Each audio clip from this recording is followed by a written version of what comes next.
നമ്മൾ കേരളത്തിലെ സാഹചര്യമാണ് ഇതുവരെയും നോക്കിയിരുന്നത് എങ്കിൽ ഡൽഹിയിൽ റെഡ് അലേർട്ട് ഉണ്ട്. കാരണം അവിടെ അതിതീവ്ര മഴ മുന്നറിയിപ്പ് ഉണ്ട്.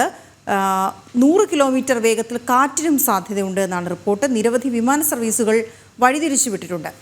ഗൗതം അനന്തനാരായണൻ ചേരുന്ന വിവരങ്ങളുമായി. ഗൗതം, അവിടെ ഒരു റെഡ് അലേർട്ട് വരാനുള്ള സാഹചര്യം എന്താണ്? ഈ വലിയ മഴ മുന്നറിയിപ്പ് നിലനിൽക്കുമ്പോൾ തന്നെ ഇപ്പോൾ രാവിലത്തെ കാലാവസ്ഥ എങ്ങനെയാണ്? മഴ പെയ്യുന്നുണ്ട്? വീണ, ഇപ്പോൾ ഡൽഹിയിൽ ഈ സമയത്ത് മഴ പെയ്യുന്നില്ല, പക്ഷേ മൂടിക്കെട്ടിയ കാലാവസ്ഥ നിലനിൽക്കുന്നു എന്നുള്ളതാണ്. കഴിഞ്ഞ കുറേ ദിവസങ്ങളായി രാജ്യതലസ്ഥാനത്ത് അതിശക്തമായ ചൂടായിരുന്നു.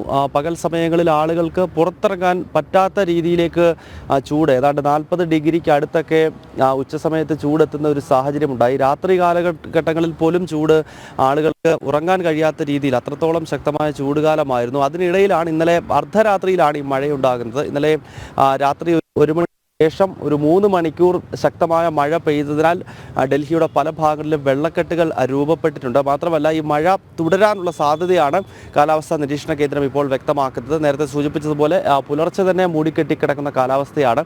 അതിനാൽ ഇന്നത്തെ ദിവസവും ശക്തമായ മഴയ്ക്ക് സാധ്യതയുണ്ട് എന്ന് കാലാവസ്ഥാ നിരീക്ഷണ കേന്ദ്രം വ്യക്തമാക്കുന്നു. ഒപ്പം ഈ റെഡ് അലേർട്ട് നൽകുവാനുള്ള പ്രധാനപ്പെട്ട കാരണം ശക്തമായ കാറ്റിനുള്ള സാധ്യതയും ഇപ്പോൾ പ്രവചിക്കുന്നുണ്ട്.